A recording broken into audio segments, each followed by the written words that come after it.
Dear friends, welcome to our channel Lotish Eco-Friendly Power, and which is based at purely for the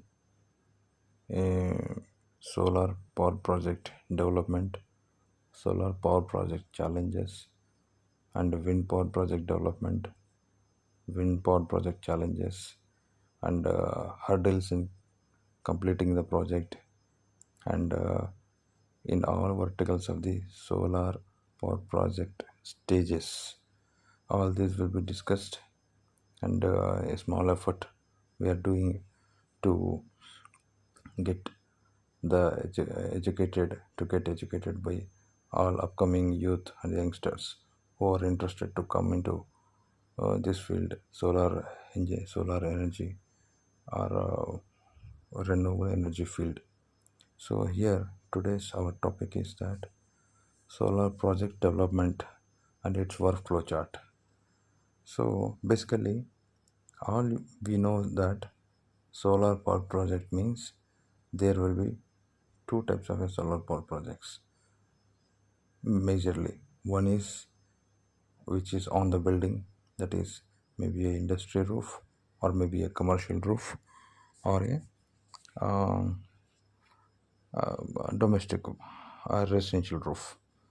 And second one is coming to a ground mounted solar project where we'll take a land and we'll identify land, and there will be a different things. Okay, all the stages which we are going to discuss in this video. So first thing, what are the basic requirements and majorly like a bullet points. First stage is the land identification. Land is the first and foremost part.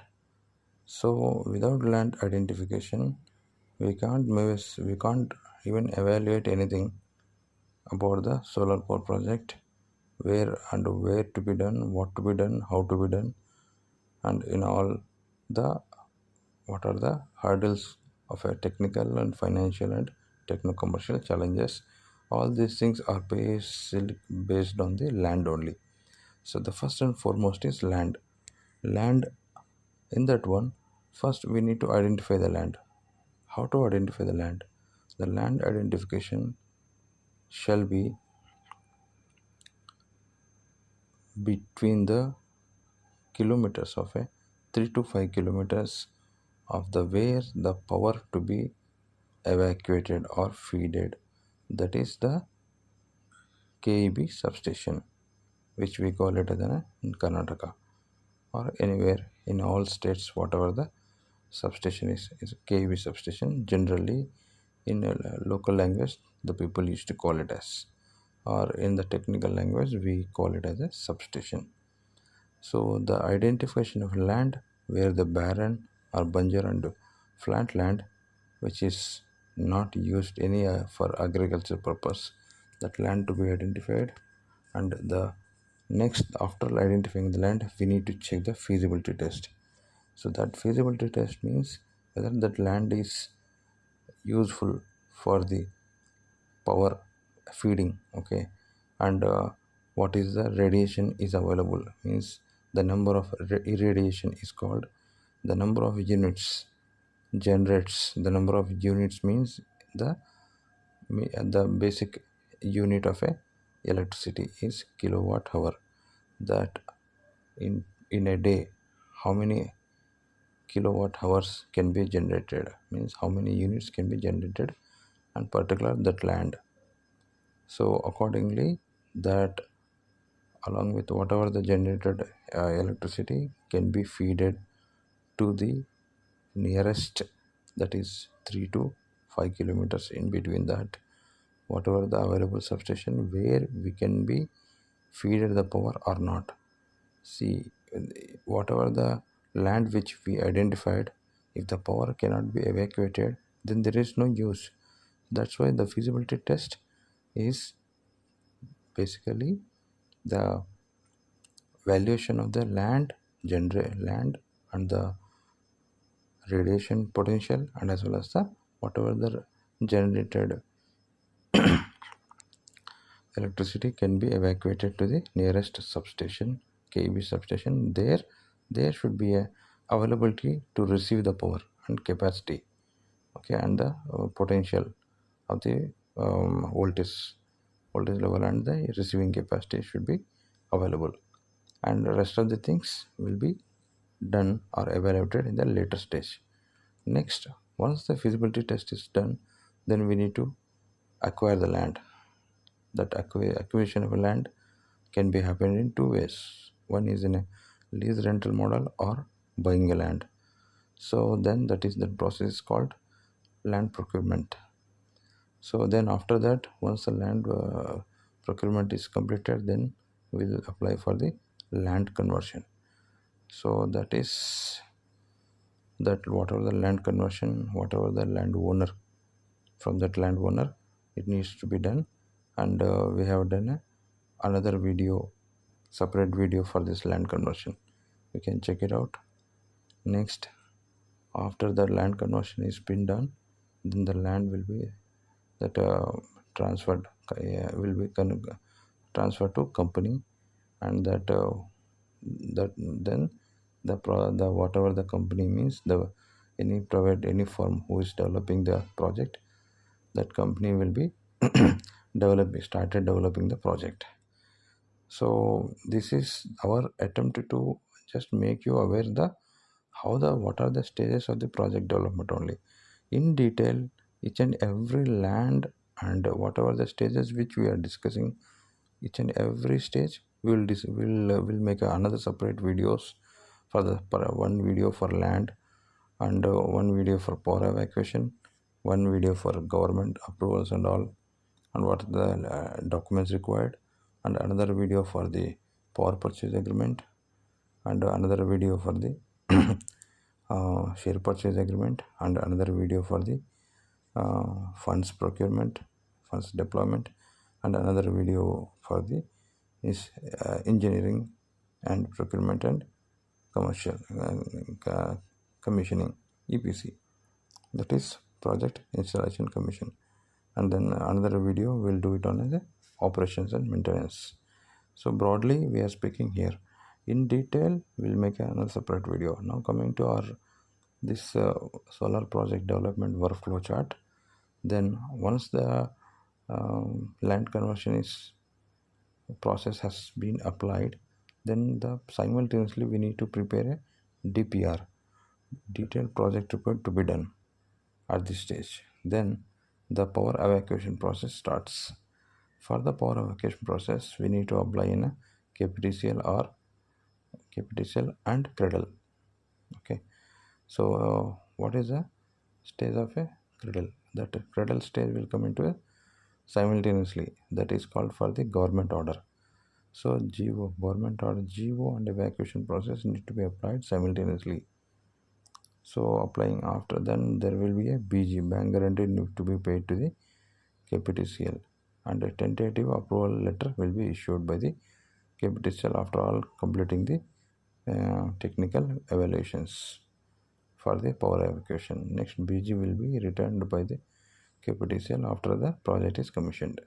This is a basic and minimum information, bare minimum information.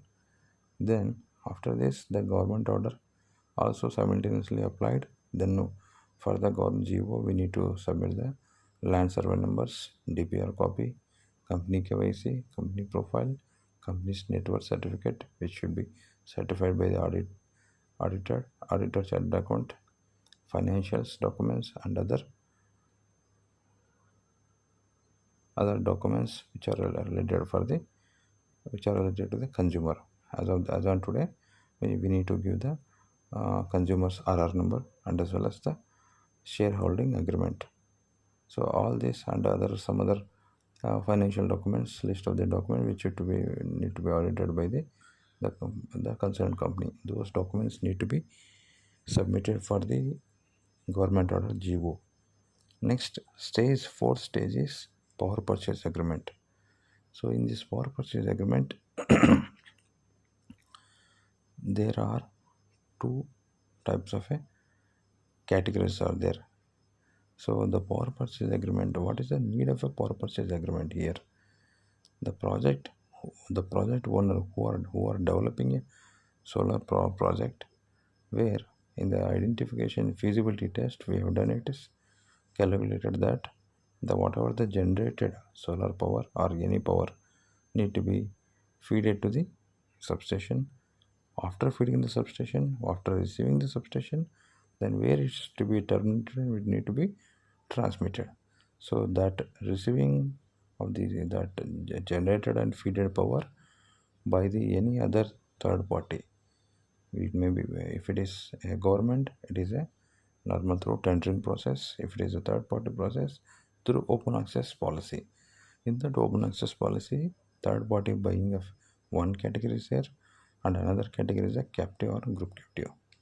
So in that one, power purchase agreement, land documents, that is land documents deemed conversion as per the Karnataka Land Revenue Act 109, and NOCs, statutory clearances, approvals, and permissions are required at this stage. Then tentative evacuation approval, and then GO copy, and then financial closure documents and fund proof, identifying the potential power buyers, exchanging PPA term sheets, exchanging LOIs, signing of a PPA on the rupees of 1,000 rupees minimum e-stamp papers. So these are all the documents which are required for the signing of a PPA. This will be communicated between the who are going to buy the power or draw the power from this particular project where the project owner develops. So in this one, if it is open access, this is, and if it is a group captive, there will be a forming of a special purpose vehicle, SPV we will call it as, between the solar project developer, that is owner company, and power buyer company, with a stake of a 26% for the buyer and 74% for the project owner or a company developer come investor. And 26% of the project equity should be transferred by the power buyer company into the SPV, that is newly formed special purpose vehicle company bank account, and 74% shall be transferred by the project developer company. So this way is the for this additional additional stage is required for the group captive policy, group captive power selling or power buying. Next, the stage comes funds development, funds procurement, that is called as a financial closure. So this financial closure means that is whoever the solar project owner, so they will be dependent on the 70-30 model. That 70% shall be dependent on the financial institutions or NBFCs or banks for the funding. That funds deployment into the project developer company account from the whatever the borrowed money from the financial institutions. Then the second, third stage, last but one stage comes seventh stage. That is issuing of a work order to the EPC company. This what once the funds are sanctioned, that amount will be transferred to engineering and procurement commissioning company, that is EPC company, who are going to completely start the from the development part, the basic development part, to completion of the project, complete installation and commissioning. So then the basic practice is, whoever the solar project owner need to do at least 5 to 10 EPC proposals from various top EPC players, and need to be choose the final, the who is optimized and cost effective and timeline. These are the three basic factors need to be checked by the solar project developer. Then in this stage, BOQ finalization shall be taken place. So once the EPC contract has been assigned, there will be two options will be there, whether the EPC player will finalize the BOQ, or the solar project owner also can be taken care of the finalization of the bill of quantity, means what are the type of a company solar panels need to be used, and what are the specifications of the particular solar panels, inverters, and other balance of systems. Then after that, then the EPC player will test the soil test, other test, and design finalization and BOQ procurement will be started. Then the construction of the project, installation, commissioning, and then shall be it will be followed. After that, bay construction. So bay construction also simultaneously shall be done inside the substation, sorry, inside the project site, and as well as the inside the substation. And ROW, right of way. Right of way means whatever the substation, sorry, whatever the project land, solar project site, from that site, whatever the end point of the inverter to whatever the cables will transmit for the transmission line, so that whatever the path which is followed by the transmission line, that path is called a ROW, right of way. So that should be as per the CIG drawings and approvals, and then apply for this CIG drawings, and then after that, then KPTCL's approvals also for transmission lines and all. Then synchronization process will be starts after completion of the erection and commission of the transmission line, bay works, and evacuation works. So, and simultaneous along with the ABT meter installation of the power buyer site and as well as the project site. Then once the CIG synchronization is done, then COD certificate shall be issued. Then this is the project development completion is there. After that, operations and maintenance. So there will be a annual maintenance will be there, and there will be operations. If any small minor repairs and minor problems comes, there will be the whatever the developer company, that EPC player, can be taken place as a own them, or else any third party company who are expertise in the operations and maintenance. So here, out of these 8 stages, I have derived into 8 stages. Here we can consider the small minor bullet points, checkpoints. One is DPR can be done parallelly with the number two. Number two means at the time of power evacuation.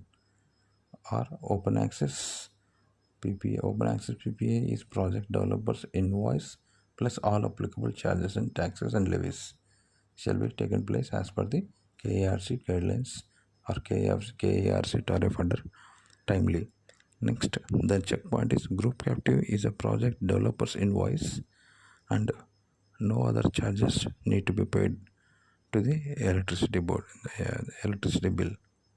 So these are the separate. I will do it a separate video for the group captive policy in the coming videos. Next, total duration of the project